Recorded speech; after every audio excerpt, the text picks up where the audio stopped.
artificial intelligence will completely transform our world. But what is AI? Why will it affect you? And how can you and your business survive and thrive through the AI revolution? Welcome to AI and You. Here is your host, author, speaker, and futurist, Peter Scott. For those of you listening on Release Day, Happy Canada Day. And this is episode 211. I am talking with Matt Beane, assistant professor in the Technology Management program at the University of California, Santa Barbara. And he has spent over a decade doing extensive field research and asking when, where, and how workers, organizations, and even AI defy norms and rules in the 21st century. His new book, The Skill Code: How to Save Human Ability in an Age of Intelligent Machines, was just published. And he has given you, dear AI and You listener, a free copy of the first chapter, details at the end of the show. His book lays out a plan for us to protect our skills, and by extension the human connection between experts and novices, even as AI continues to take hold in our lives. Last week, we talked about how Matt studied surgeons in operating rooms for his PhD thesis and saw the effects that the introduction of a robot surgical system had in stifling the time-honored process of mentoring new surgeons, and generalized this to other fields and observed the rise of shadow learning, where people bend or break the rules to get the learning they need.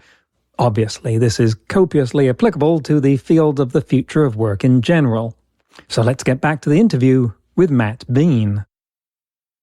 So I want to bring this into an immediate context today because of the future of work being such a vital conversation now, such a superheated conversation that's happening in so many places. And if we looked at everything we've been talking about so far and the work you've done, and if we filed the serial numbers off it, one could imagine a similar conversation about research in the workplace taking place 30 years ago, and here's such and such a study about the effects of automation and other things on apprenticeship models. You could see that, but it wouldn't be of widespread interest. My sense is that now, with the hyperbolic acceleration of automation and what large language models are doing to knowledge work, that this has a fresh level of urgency that people who are trying to get a grasp on what's happening with the future of work and the future of education, which is where we'll go in a moment, are deeply concerned with. So can you interpret your work and observations in a present-day context, and perhaps start with how do you think large language models are changing the picture? Sure. I think your serial number comment, by the way, is absolutely spot on, and that there is fantastic evidence that I found going back somewhere about 4,000 years, archaeological evidence that shadow learning was a thing even back then, that the advent of the potter's wheel versus pinch potting methods in ancient Greece, for instance, there were complaints about the lack of understanding of apprentices in the new model and so on. I think the dynamic itself is eternal. It's just dramatically intensified now. And I think there's two forces at work, one of which is this sort of self-serve, and I'll speak to large language models in a moment, bit, and the other is the push for remote work. So these two things have made organizations redesign work so that it can be more atomic. You can do chunks of it more discreetly without needing to be physically co-present, and people can hand things off to each other digitally. Since the fall of 2023, have been studying how humans use LLMs in solving complex problems. That's basically been all the research I've done since then. No physical robots in the picture. It was just very clear to me, my application essay to PhD land focused more on software, actually, than it did on physical robots. It's just robots were more sort of obvious and consequential and easier to study empirically. But now as I've studied, I started at ground zero in my teaching with the equivalent of MBA students here at UC Santa Barbara. And the basic question there is, what happens when you give someone a tool that can accelerate their progress through a complex problem? What happens with respect to their skill in that domain? I wrote a piece I have a Substack at a URL, which is wildworldofwork.org. And one of the first pieces that I wrote there was called Don't Let AI Dumb You Down. And so the base effect that I noticed with my students, undergrad and masters, and now that I've been studying this outside of the school context, see the same, is that two things occur. Number one, you're more self-serve. So that this effect is because these technologies, they're available practically for free to anyone with an internet connection, and it's impossible to reliably detect their use. That means everyone, everywhere is using these technologies for whatever they choose and can pass the work off as their own. And so they are, and they're taking this self-serve deal. That means at far greater scale, immediately, all of these sort of, you know more than me, I'd like to learn from you kind of connections, whether formal or informal, they're attenuated. But more importantly, it is in many cases going to be true. I have data on this for some research I've done on my own in dealing with some data analytics work, that not only are you working alone, but over time, your skills in that domain either do not improve or they degrade because you're just getting the answer from these systems and you have the base ability to interrogate it, make sure that it looks okay. But, I had students where at the end of a semester or a quarter-long project of creating software that none of them had any coding experience and creating useful software for technical project managers. I waved some code snippets in front of them and said, what are you looking at? Like, can you just tell me what this code does? Very simple stuff like creating a dictionary or doing some mild recursion, like an if, then, for loops, that kind of stuff. And most of them had no idea. So they could produce useful software and had less sometimes knowledge of what was software and how it functioned by the end of the quarter. So we really got to pick into this because that's not reassuring. A lot of people listening right now getting alarmed that what they think is a productive direction is suddenly going to backfire on them in the future and they'll be left with less valuable assets. Is what you observed a uniform effect or are there exceptions or ways around it? Yeah, so the good news there is that it is definitely not uniform. That's the good thing about human beings. We are chaotic creatures. The finding from Merton in sociology in the 40s still obtains here, which is there will always be people who choose to do otherwise. And for whatever reason, they're aware of it or not, will fight to preserve the conditions that allow them to build skill over time. And those conditions are the first third of the book in the skill code. I refer to them as the 3 C's of the skill code: challenge, complexity, and connection. Challenge being, are you pushed close to, but not to or beyond your level of ability? The middle is complexity. Are you not only just trying to get good at one thing, but also looking left, looking right, trying to understand the broader system of work in which you're embedded? And the third is human connections, bonds of trust and respect with other human beings. If those 3 things are healthy, then your progress towards skill will be very, very strong.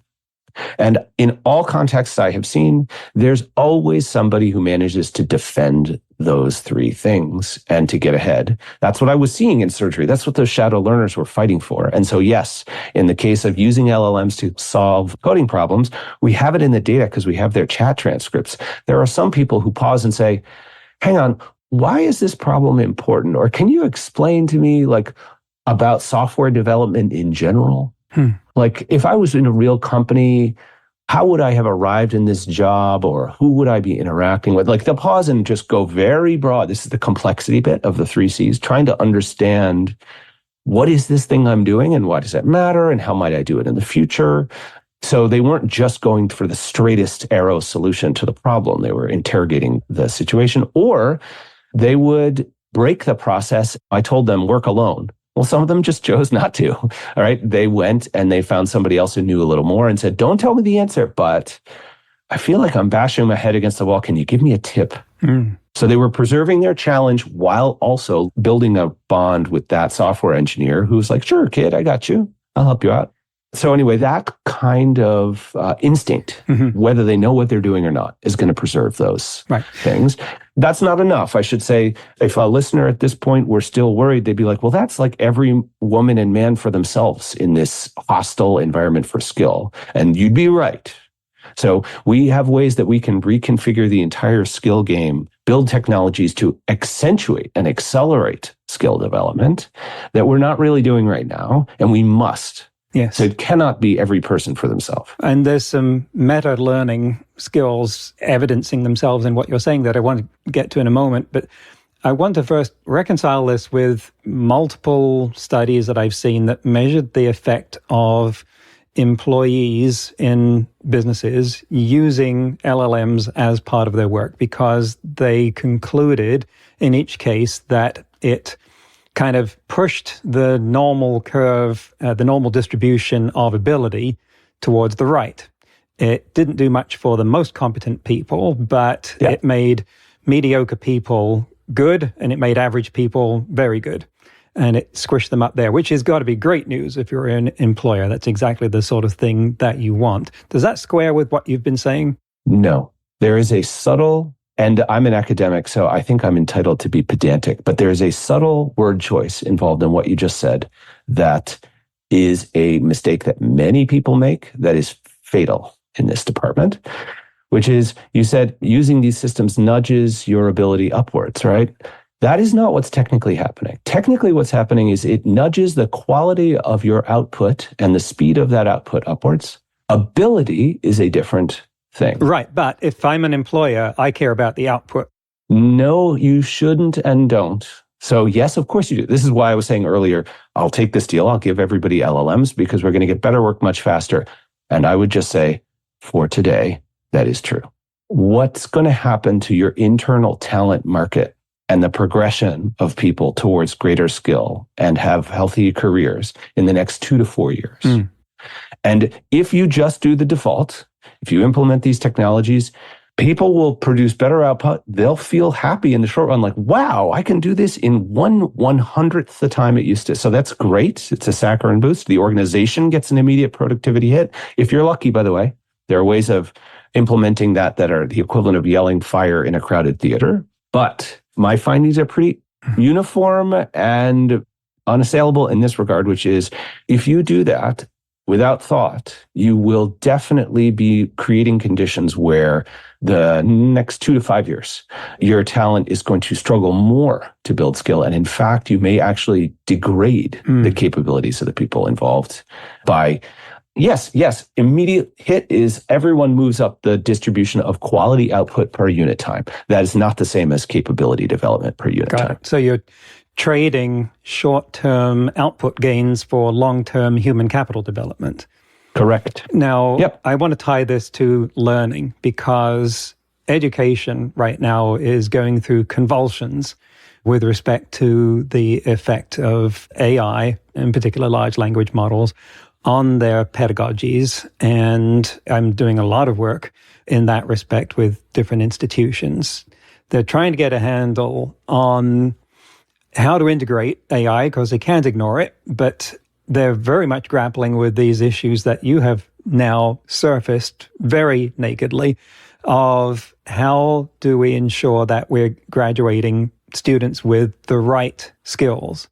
And some of those are now looking like skills are not as important as meta skills because skills at the basic level, the domain level, are things that the AIs are now encroaching upon more and more. But you've been talking about meta skills, and the schools are very much now looking at, well, what are those meta skills? How do we teach those so that in an environment where automation and constant disruption from that is a inevitability, we graduate people who are going to approach that the right way? What can you say to them? Start far earlier than you think. So typically when we talk about sort of intervening to build the right meta skills or what set of complements, we're talking about at the undergraduate level typically, or late high school, if you're lucky. When that's a very tall order, if students began their educational lives at age 4 and went until age 14 in sort of an industrial style production method of educating children to perform rote activities with very limited creative application and so on. You condition them when their brains are still growing as to what learning is about, which is regurgitating knowledge, as opposed to this kind of learning, and then expecting them to turn left when they reach undergrad to it's not about content anymore. Sorry, this is about aggressively preserving the conditions that will enhance your learning over time and learning these meta skills and so on. That's just not effective or fair to students. So I would say I have an off-the-cuff answer for undergrad, but really that's working within a already very confined and overdetermined space. Well, let's take it to high schools then, because that's where most of my work is happening. And the institutions that I'm working with are very much engaged with non-rote learning, with inquiry-based education. Everything looks like the sort of thing that would prepare people to be able to deal with an uncertain future. Yeah. They're still struggling. What can they take from your work to react appropriately to the invasion of AI? Right.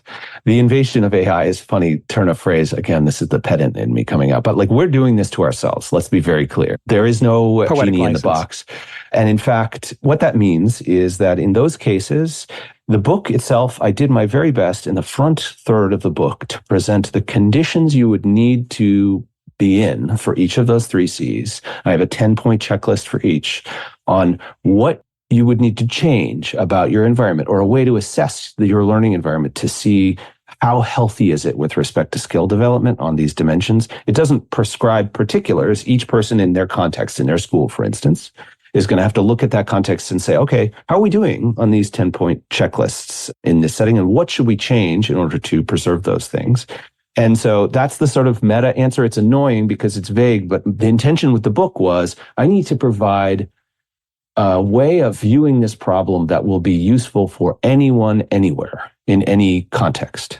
And that is my practical answer. I think one thing that has, just to pick an example there, that has sort of been presumed away as really important is human connection as relevant to learning. We pursue skill not just to get results, but because we want to earn the trust and respect of those that we look up to. And we help others to build skill because it's meaningful for us in our lives to help people get ahead like others helped us. There's a social compact. So skill is as much about the meaning and purpose in your life. And the motivation that comes from that drives us forward to learn more, do better, achieve, as much as sometimes the desire to make the world a better place or change it in some way.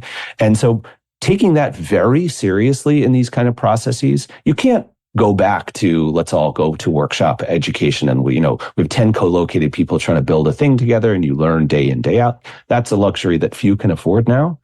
But you can look at your context and think, okay, how could we reintroduce meaningful bonds of trust and respect into this work to amplify the results? Maybe now is a good time for me to mention that for your listeners, I am happy to offer the first chapter of the book, which goes into some detail about each of these 3 C's and how they might start to think about applying it to their context. If they want to surf to ainu.theskillcodebook.com, there's just an instant enter your email, click download, you'll get the first chapter of the book. So that at least will help folks start to think about it. Thank you so much. And we will put a link to that in the show notes and transcript so people can just click on that where applicable. I really like the direction you've been going because it harps on an old peeve of mine that the workplace for 150 years has been about turning human beings into better machines. And we're now seeing that we have built machines that can be more human-like. And once those lines cross, we don't have the value anymore that we should bring to this. And you're turning that around and bringing us back to what is the value that we contribute and can take from each other as human beings instead of trying to find and execute the perfect process. Yeah. Any story you see of somebody who's just achieved breathtaking mastery or even just career-sustaining mastery, journeyman electrician or home care aide, There's just no way they would have gotten that good if there wasn't this human component in their journey. You don't have the motivation you need to really work at something. It's a very rare individual who only is motivated because they want to do excellent work. They don't care of what anyone else thinks. But even for those people, where did they even get the idea of pursuing that goal? From another human being. It just proceeds through trust and warmth, human connection. So yes, that was the most lovely discovery for me, I think, in pulling together this book and looking at the research across many disciplines, is that maybe the biggest violence this society has done to this notion of competence is to divorce it from human relationship. And the research just says the contrary. It just says, look, you're going to learn better and faster. You're going to be doing more valuable things for the world and getting better at them faster if you have healthy human connection. And it doesn't lead to an easy answer still with respect to how we integrate AI. The answer is not don't do it, because my own experience shows that when I use it, I can at least produce faster results. In domains where I'm not an expert, sometimes better results. And so, for instance, I fed your book into ChatGPT and said, come up with some questions. I haven't asked any of those yet because none of them came out in my voice. And they're not the kind of questions I usually ask, but here's one. And maybe it's off base, but let's see what your answer is. It says, you argue that formal learning alone is insufficient for mastering skills under pressure. What changes do you propose for formal education to bridge this gap? Right. So, and you were preaching to the choir when you described the environments that you're involved with, the educational high school environments. I went to a high school like that. So I got very lucky. I rejected sort of standard sit in rows and receive lectures and take tests kind of education. I couldn't handle it. I landed in a high school where my graduating class was the biggest ever for the school, and people were very upset about it. It was 16 people. You called your teachers by their first names. There were no grades. 40% of what you did, you just decided to go study on your own. And yes, you had to present. It had to be excellent work. You learned to write, to think, to have solid conversations. Everyone had to learn another language. There were some restrictions, but in other cases, just almost none. Like you could just hang out if you wanted to. My elder daughter is at a school matching that description, so I get it. Yeah. And for some students, that's a terrible environment. I think, in fact, one failure of modern society is that we presume that low structure is good for everybody. And in fact, some people need quite a bit of it or flourish in more structured conditions. But some set of conditions where you are challenged to uncover what it is that you care about at all and not judged for that area of interest. In fact, encouraged, like, okay, you're interested in making chainmail. Fascinating. You have 2 months to not only make it, but to come up with its history, do some economic analysis of what it costs to make it, pick some other disciplines to explain, to understand what it was about chainmail, why did it fade away? Why did it shift to sheet armor? Explain it to us. And you have, by the way, we're going to set a date mutually with you in about 3 months. And this is going to be the hardest thing you've ever done. But good luck, you can do it. And for each student, but the problem with modern education now, and we're talking about low student-teacher ratios, that just takes an inordinate amount of care and also customization for each student, and which a low student-faculty ratio is the only way or a key way to get there. And our society is just not configured that way right now. So this is sort of territory I head into in the last third of the book, and where I'm trying to put my money where my mouth is now. It seems pretty clear to me that we have dramatically more demand for that kind of customized, learner-centered, experiential, problem-solving oriented educational experience that links to content areas, and that AI itself has got to be part of that solution. For us to meet the need for many, many millions of students who are all geniuses in their own way or have interests of their own that they would love to get into more. So I feel like as much as these systems are terrible at this right now and could be implemented in horrifyingly bad ways, we have a massive opportunity to build new infrastructure so that every student has the equivalent of a very helpful, directive, but also engaged and motivating custom tutor that can connect them with a human being at useful times, but in the short run, be much more proactive in helping them sort of direct their own learning journey.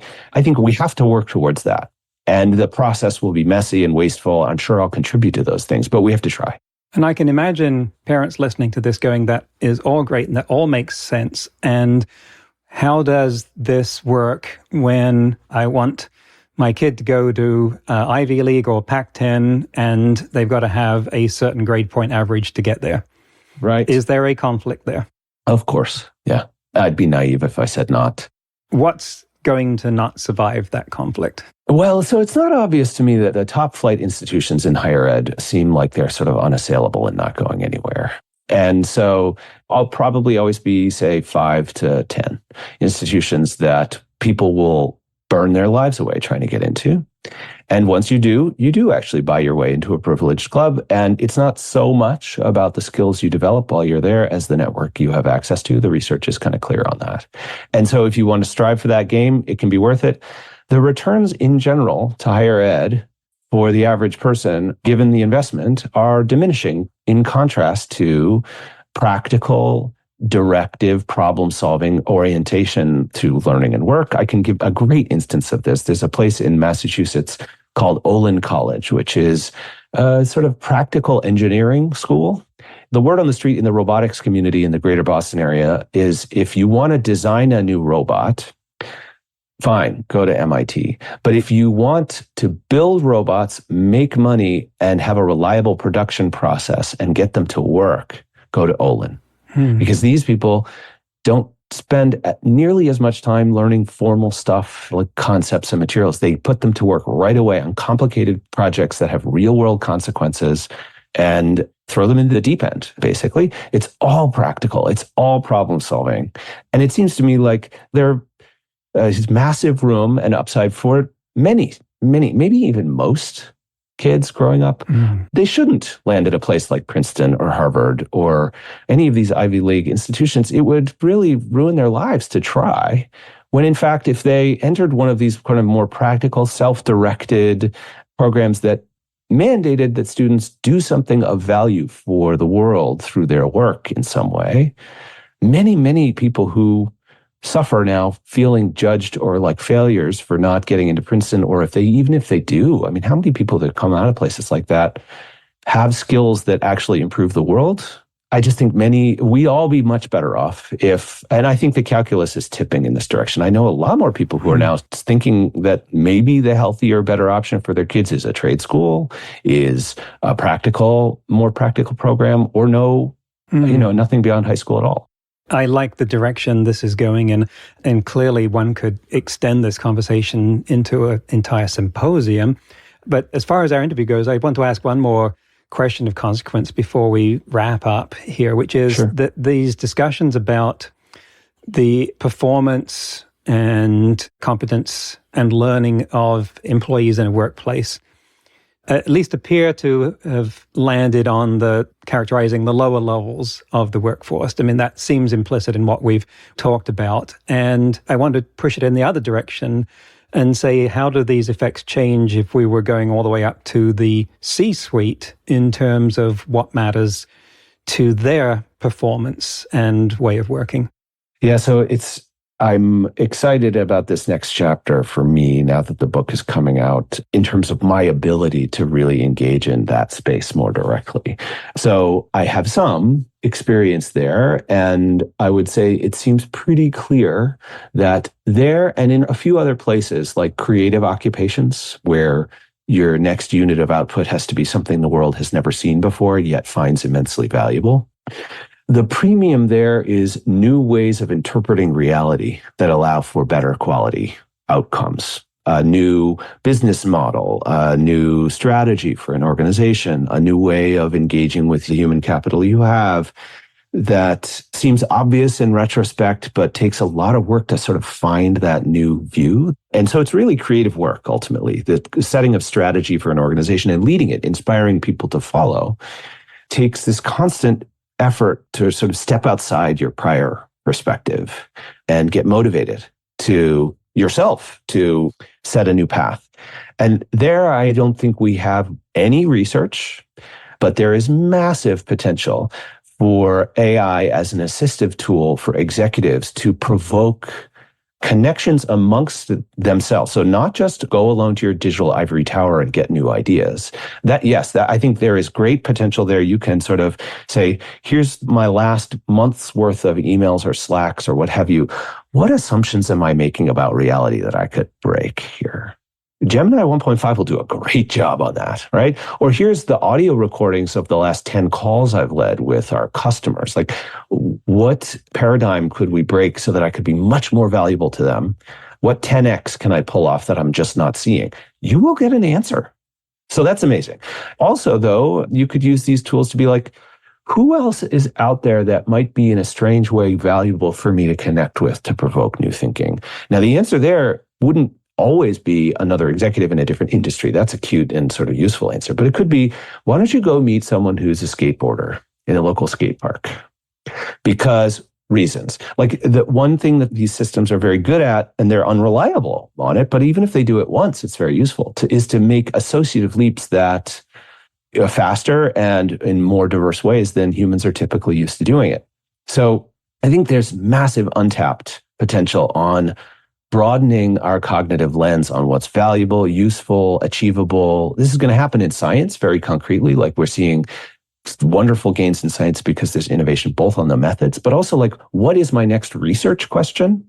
Trust me, as a researcher, this is a very difficult thing to start to wonder about and ask. And I think this is like a cognitive prosthesis in that department. It can sort of accelerate your imagining of what's worthy to pursue, what's possible.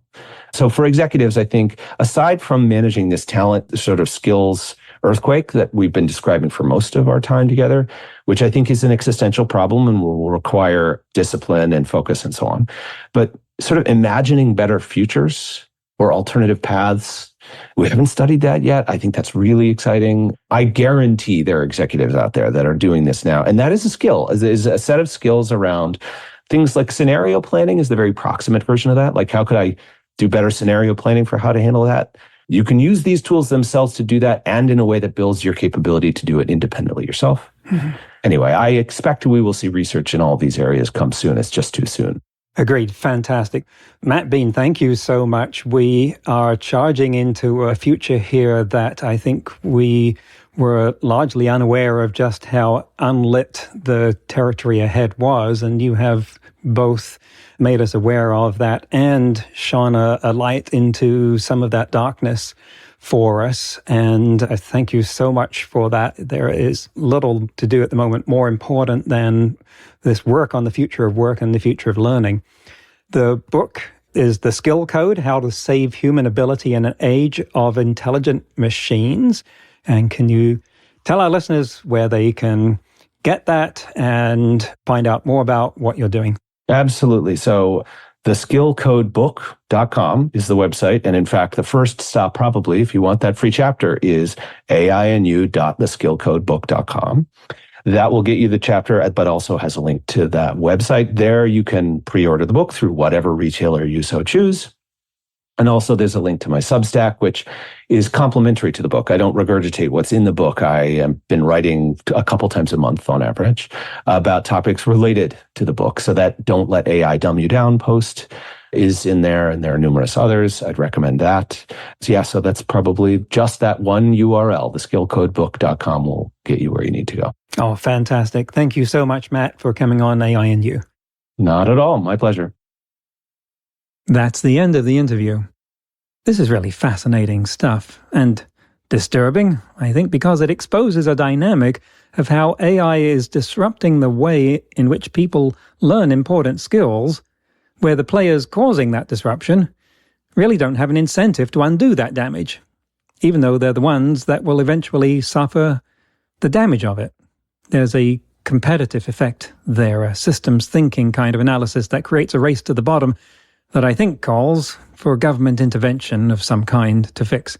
I'll be talking about exactly that with an upcoming guest. Instructions on how to get Matt's book and your exclusive free chapter can be found at https://ai&u.theskillcodebook.com with a link in the show notes and transcript. As a bit of commentary, The amount that AI is appearing in mainstream coverage has reached ludicrous levels. Everyone, and I mean everyone, has heard of it. And a huge proportion of people have actually used it in some way now through a large language model. It's gotten to levels that make me wonder if we're seeing peak AI. I don't mean in terms of its performance, but in terms of the public's obsession with it. It's clearly at fad levels, and those all end the same way, with disappointment. And then the press jumps on the mockery bandwagon, and finally it all but vanishes from attention. I don't know whether this will constitute what in the past has been referred to as an AI winter, because AI has never had the public attention that it does now, and AI winters were instead about the attention that the research community and industry gave to AI and how that showed up in grant money and product development. But I imagine they might track together. But I could be wrong. In 2018, I was predicting an AI winter to start in 2021, driven by the failure of self-driving vehicles to materialize. And I couldn't have been more wrong. At every point since then, just when AI expectations seemed to be wildly overinflated, AI companies pulled a rabbit out of the hat and made it catch up to those expectations and then some, with ChatGPT being the obvious poster child for that pattern. But this dynamic always results in the expectations being increased until they cannot be met any longer. So unless we are going to get AI hitting science-fictional levels of capability in the next 2 years, I would think that by then, people are going to realize that many of the things they've been claiming for LLMs just aren't really happening and aren't going to be happening. Not to say that the LLMs haven't created incredible results that are undeniably real, and our society will still be catching up to those results 2 years from now. But the media never build up a hero without looking towards the day when they can eventually take them down, and you can bet that a lot of reporters are itching to be the first to write the expose about how AI was never really doing the things that people have been claiming for it all along. And the bottom will drop out of a lot of stocks. But like I said, I've been wrong before, and I wouldn't mind being wrong about this too. In today's news, ripped from the headlines about AI, in Britain, the Autonomous Vehicles Act received royal assent and thereby passed into law. The UK refers to these as world-leading regulations, and Transport Secretary Mark Harper said, begin quote, "While this doesn't take away people's ability to choose to drive themselves," okay, special effects, record scratching sound, hold on a minute, just linger on what he just said there, I'll repeat it and then go on. "While this doesn't take away people's ability to choose to drive themselves, our landmark legislation means self-driving vehicles can be rolled out on British roads as soon as 2026. End quotes. The legislation clarified liability in the event of a crash, saying in a roadmap that meaning a human driver would not be liable for incidents relating to driving while the vehicle is in control of driving. The government will set up a vehicle approval system backed by a, quote, completely independent incident investigation function, with companies approved to operate under the new regulations expected to meet, quote, ongoing obligations to ensure their vehicles are safe. Next week, my guest will be Antonina Berlachenko, a regulation consultant calling from Poland to give us a really useful current take on the European Union's AI Act. That's next week on AI and You. Until then, remember, no matter how much computers learn how to do, it's how we come together as humans that matters. That's all for this episode of AI and You. Please leave a rating and comment and share with your friends. Get the book Artificial Intelligence and You and see more videos and articles at aiandyou.net. That's aiandyou.net, where you can also send us your questions. Thank you for listening.